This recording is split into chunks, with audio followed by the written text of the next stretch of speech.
துபாயிலிருந்து தங்கம் கடத்தி வந்ததாக கூறப்படும் வழக்கில் நடிகர் ரன்யா ராவ் கைது செய்யப்பட்டுள்ளார்.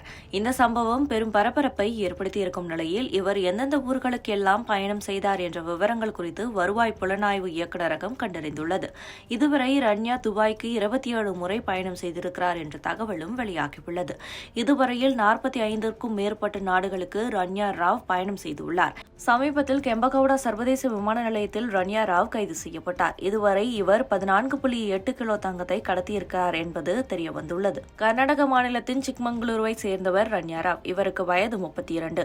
இவர் கர்நாடக டிஜிபி ராமச்சந்திர ராவின் வளர்ப்பு மகள் ஆவார். இவர் தமிழ், தெலுங்கு, கன்னடம் என பல மொழிகளிலும் நடித்திருக்கிறார். இவர் திங்கட்கிழமையன்று நள்ளிரவு துபாயிலிருந்து வந்தபோது பெங்களூரு விமான நிலையத்தில் 14.8 கிலோ தங்க நகையுடன் புலனாய்வு இயக்குநரக அதிகாரிகளிடம் சிக்கினார். இதனையடுத்து அவருடைய அடுக்குமாடி குடியிருப்பிலும் சோதனை நடத்தப்பட்டது.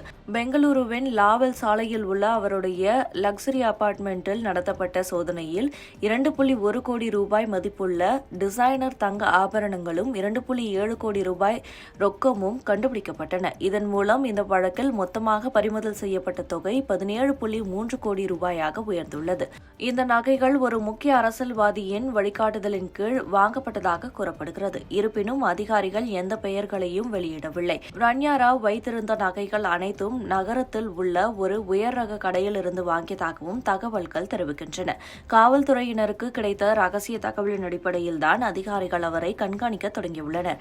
திங்கட்கிழமை இரவு 7 மணி அளவில் எமிரேட்ஸ் விமானத்தின் மூலம் பெங்களூரு சர்வதேச விமான நிலையத்தில் தரையிறங்குவதற்கு 2 மணி நேரத்திற்கு முன்பே புலனாய்வு இயக்குநரக அதிகாரிகள் அங்கு காத்திருந்தனர். விமானம் தரையிறங்கியதும் ரன்யா தனது உடலில் பெல்ட் வடிவில் மறைத்து வைத்திருந்த தங்க கட்டிகளுடன் பிடிபட்டார். அப்போதே அவர் சிறப்பு குற்றவியல் நீதிமன்றத்தில் ஆஜர்படுத்தப்பட்டார்.